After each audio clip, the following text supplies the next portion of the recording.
Hola, bienvenidos a Academia Internet. En el presente video resolveremos las preguntas desde la 26 a la 30 de la guía de física para el IPN. Bien, pregunta número 26 dice así: en la figura se muestra un tanque de agua con 4 salidas de igual diámetro, ubicadas en diferentes alturas. ¿En cuál de ellas la velocidad de salida del líquido es menor? Y bien, nos encontramos en el capítulo de hidrodinámica. Dentro de este capítulo podemos encontrar lo que se conoce como el principio de Torricelli. ¿Qué quiere decir el principio de Torricelli? Que estudia el flujo de un líquido contenido en un recipiente. Ahí está. Tenemos nuestro recipiente y aquí está el flujo de un líquido a través de un pequeño orificio bajo la acción de la gravedad. A partir del principio de Torricelli se puede calcular el caudal de salida de un líquido por un orificio. Eso es lo que estudia.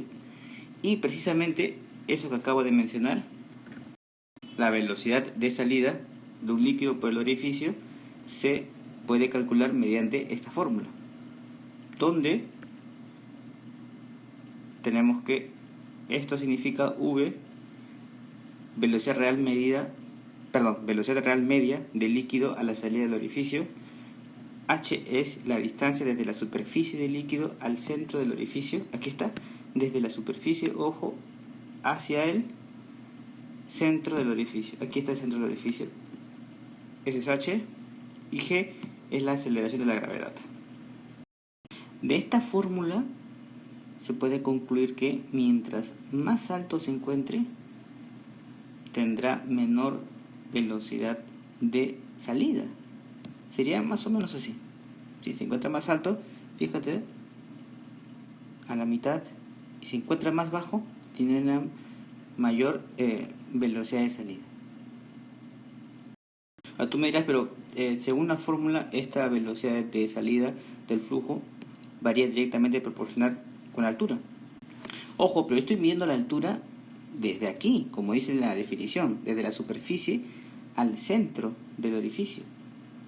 Entonces, si tú tuvieses otro orificio por aquí, tendría una altura pequeñita, o este número sería bien pequeño. Pero si lo tomo aquí, casi al final, entonces este h es un valor mayor. Como este h es un valor mayor, le voy a sacar la raíz cuadrada, por supuesto que este va a ser más grande, ¿sí? Mientras más pequeño este valor, este es más pequeño. Mientras más grande este valor, este por supuesto es mayor. Insisto, porque estoy tomando la altura bajo esta condición, ¿no? Desde el centro del orificio hasta la superficie. Bien, por lo tanto, si queremos graficar, sería así. Este cae por acá, debido a su velocidad, ¿no? Y este así. Entonces, respuesta, líquido es menor en el 1. 26, letra A. Principio de Torricelli. ¿Listo? Me piden relacionar el concepto con la expresión matemática correspondiente. Bueno, presión, creo que ya la habíamos visto, es fuerza, unidad de fuerza entre área. Eso es lo que significa. Pascales es su unidad. Entonces, eso vemos aquí. La 1, C. Densidad también la habíamos visto. Densidad era masa entre volumen. Y es algo que tienes que saber. Aparte, el símbolo de la densidad es esta letra griega, así como una P. En la mayoría de textos se le suele aplicar eso, ese símbolo. Entonces la 2, la B. Tensión superficial es fuerza entre longitud. Y peso específico, fíjate que el peso específico se parece un poco a densidad, solo que en vez de masa es el peso. Y yo sé que el peso, vamos a poner acá W, peso es igual a mg. M por G, masa por la aceleración de la gravedad. Eso es lo que significa peso. Y eso es el peso específico. Entonces, masa por gravedad entre volumen, o el peso simplemente entre volumen. ¿Se parece a densidad? Por supuesto que sí. Pero la densidad solamente es masa entre volumen. Entonces sería la letra B.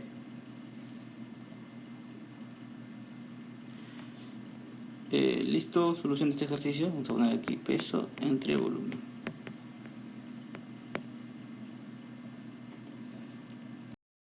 La siguiente pregunta dice así: si el gasto de agua que sale por una tubería de 6 centímetros cuadrados de sección es de 48 centímetros cúbicos por segundo, ¿con qué velocidad se mueve el agua en la tubería?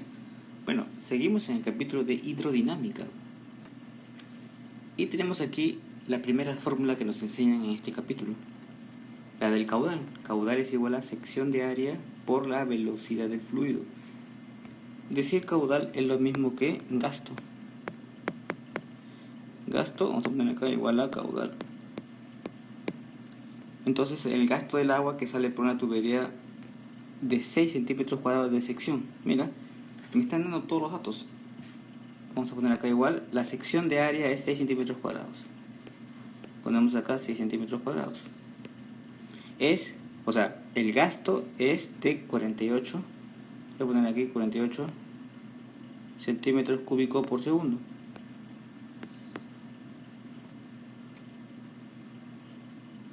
¿Con qué velocidad? Bueno, me están viendo la velocidad del fluido. Le pongo V y listo. Eso es. De eso se trata todo. Por lo tanto, aquí estoy multiplicando, entonces lo voy a pasar a dividir. Arriba tengo 48 centímetros cúbicos por segundo.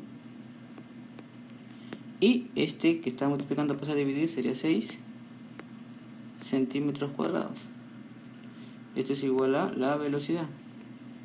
Ahora tú te preguntas, ¿cuánto es 48 entre 6? 48 entre 6 es 8. Fíjate que aquí tengo centímetros cuadrados y aquí tengo centímetros cúbicos. Cuando los divido me sale solamente centímetros y segundos. Eso que está ahí es la velocidad. Sí, no le cambié las unidades porque esto estaba en centímetros, aquí también está en centímetros. Entonces podía operar.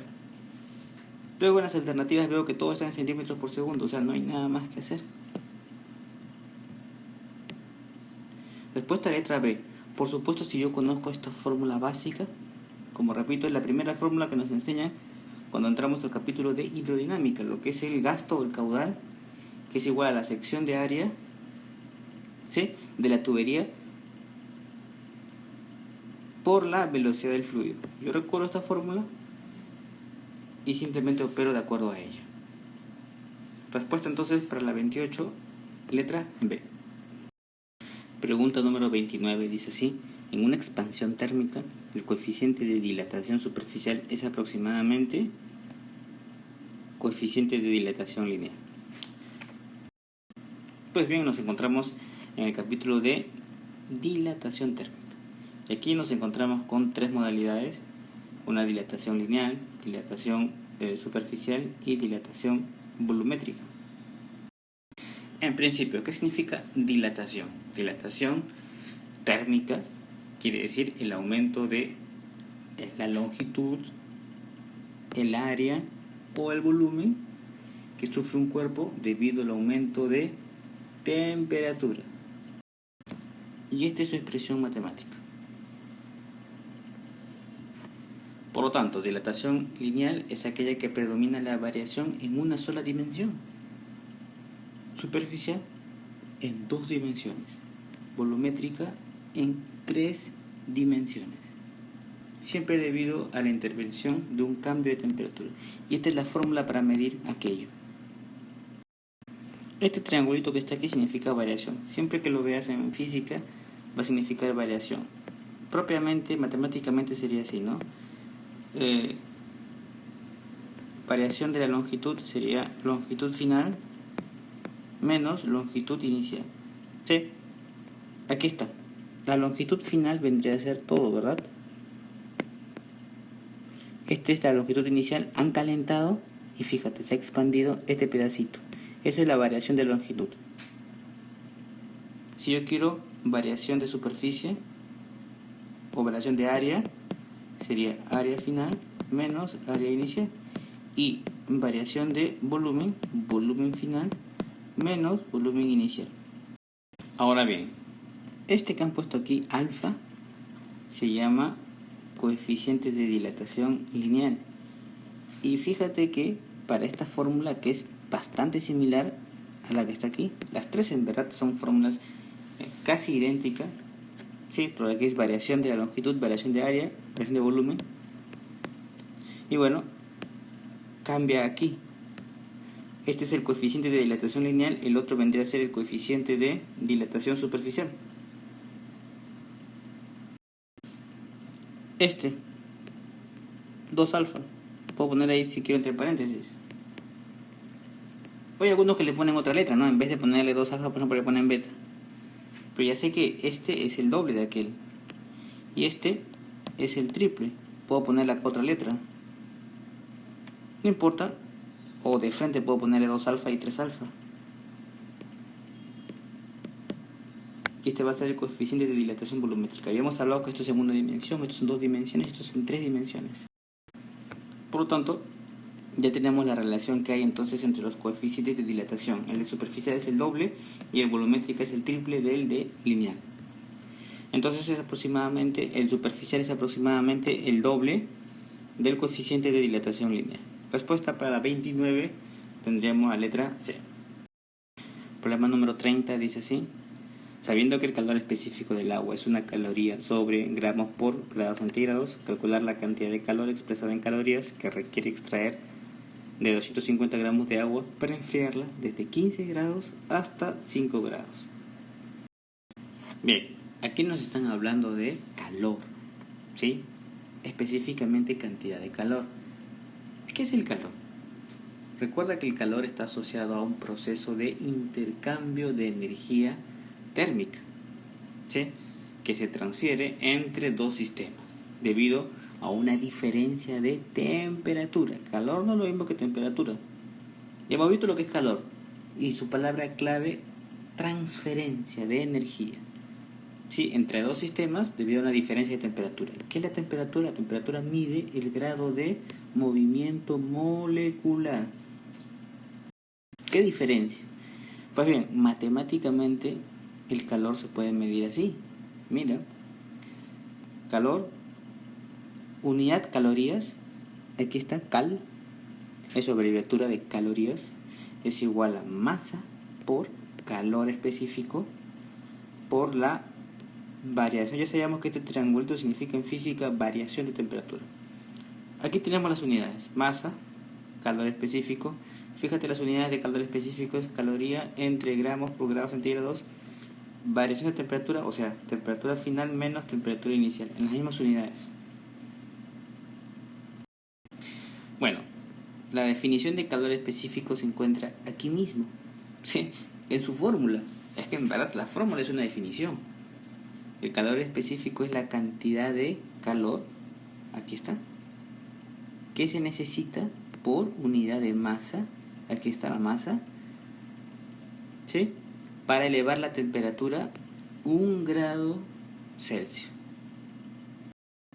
En otras palabras, se puede entender el calor específico como la oposición de un material a cambiar su temperatura, ¿sí? Es como una especie de inercia térmica. Te pongo un ejemplo. Considera la tierra y el agua. El calor específico del agua es mayor que el de la tierra. Si tú entregas la misma cantidad de calor a ambos, durante el mismo tiempo la tierra aumenta más su temperatura que el agua. Y si los dejas enfriar, la tierra se enfría más rápido que el agua. Hay que recordar que el calor específico del agua es una caloría entre grados Celsius, que es el valor más alto que el de cualquier otra sustancia. Vamos a poner aquí, esto es calor, cantidad de calor, y se expresa en caloría. Caloría le ponemos cal nada más. Continuando con el ejemplo que te puse, ¿sí? Entonces habíamos dicho que mientras más grande es el calor específico de un material, ofrece más oposición a cambiar su temperatura, ya sea para aumentarla o disminuirla. Ya hemos dicho que el agua es la sustancia que tiene el mayor calor específico, ¿sí? ¿Eso qué significa? Significa que, por ejemplo, la temperatura de los océanos es más estable que la de los desiertos. Imagina una isla, ¿sí? Al ser una pequeña masa de tierra rodeada de agua, su temperatura es muy estable todo el tiempo. Si se calienta demasiado durante el día por el calor del sol, el mar le enfría. Si se empieza a enfriar durante la noche, el mar ahora trata de calentarla. ¿sí? En cambio, en los desiertos el calor del sol durante el día hace que su temperatura se dispare, aumente sin control. En cuanto se oculta el sol, la temperatura desciende violentamente. Bien, eso es lo que significa, por lo tanto, el calor específico. Importante saberlo porque muchas preguntas tienen que ver simplemente con su significado. Y bueno, tenemos la fórmula aquí y todos los datos. Mira, me dicen que calor específico del agua es 1, bueno, ya lo sabíamos. Calcular la cantidad de calor, ahí está, expresada en calorías que se requiere extraer de 250 gramos de agua. O sea, me están dando la masa, 250 gramos. Pongo entre paréntesis. Masa, calor específico del agua, yo sé que es una caloría entre gramos por grado Celsius. Eso es lo que significa también. Ahora viene la temperatura. Variación de temperatura, desde 15 hasta 5. Recuerda que esto es temperatura final más temperatura inicial. Eso es lo que significa el triangulito. La diferencia, variación de temperatura. Entonces, esto es la temperatura final. Por supuesto, esta es la temperatura inicial. Ahí está, para que no haya ninguna duda.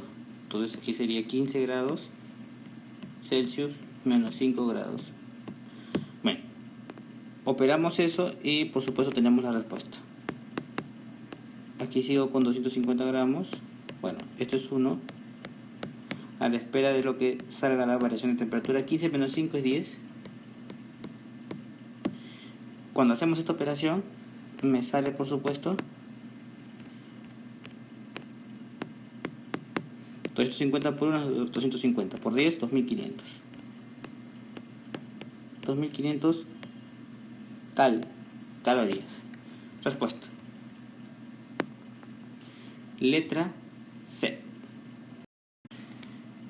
Bien, en el siguiente video continuamos con la solución de la guía de física para el IPN. Si la explicación fue útil, suscríbete y comparte, eso es importante para nosotros también.